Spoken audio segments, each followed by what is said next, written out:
இது வந்து new year அன்னைக்கு எடுத்த விளாக். மதியானத்துக்கு மேலே கிளம்பி எங்கேயாச்சும் வெளியே போகலாம் அப்படின்னு சொல்லிட்டு நான் அண்ணா ஃபேமிலி எல்லோரும் சேர்ந்து போனோம்.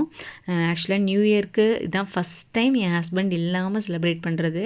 ஆக்சுவலாக நாளே வந்து நாங்கள் கிளம்ப வேண்டியது. லாஸ்ட் மினிட்ல வந்து டிக்கெட் வந்து கேன்சல் ஆகிடுச்சு. பஸ்ஸில் தான் புக் பண்ணியிருந்தோம். ஸோ அது வந்து கேன்சல் ஆகிடுச்சு அப்படிங்கிறனால அங்கேயே வந்து ஸ்டே பண்ணுற மாதிரி ஆயிடுச்சு. ஸோ எங்கேயாச்சும் போகலாம் அப்படின்னு சொல்லிட்டு தான் கிளம்புனோம். ஸோ லாஸ்ட் மினிட் வரைக்கும் எங்கே போகிறோம் அப்படிங்கிறதே தெரியாமல் தான் கிளம்பி வந்தோம். இது வந்து ஸ்ரீரங்கம் பக்கத்தில் இருக்கிற ஒரு பார்க், ஸ்டெம் பார்க் அப்படின்னு சொல்லிட்டு சர் சிவி ராமனோட ஒரு சயின்ஸ் பேஸ்டு ஒரு பார்க் ஆக்சுவலாக இது.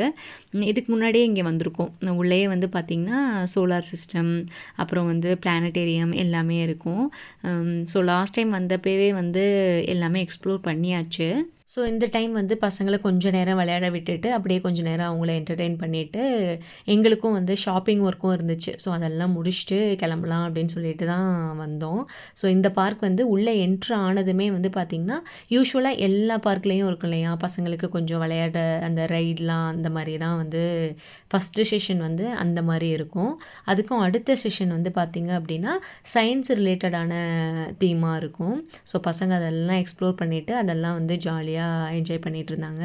ஸோ அதெல்லாம் கொஞ்சம் நேரம் ஜாலியாக என்ஜாய் பண்ணிவிட்டு அதுக்கப்புறமா வந்து ஷாப்பிங்கும் முடிச்சுட்டு வீட்டுக்கு கிளம்பும்போது தில்லை நகரில் இருக்க ஹோட்டல் கண்ணப்பா அங்கே போய் தான் சாப்பிட்டோம். சூப்பராக இருந்துச்சு எல்லா ஐட்டமும். ஸோ ஜாலியாக வந்து சாப்பிட்டுட்டு நியூ இயரும் சூப்பராக செலிப்ரேட் பண்ணிவிட்டு வீட்டுக்கு கிளம்பியாச்சு.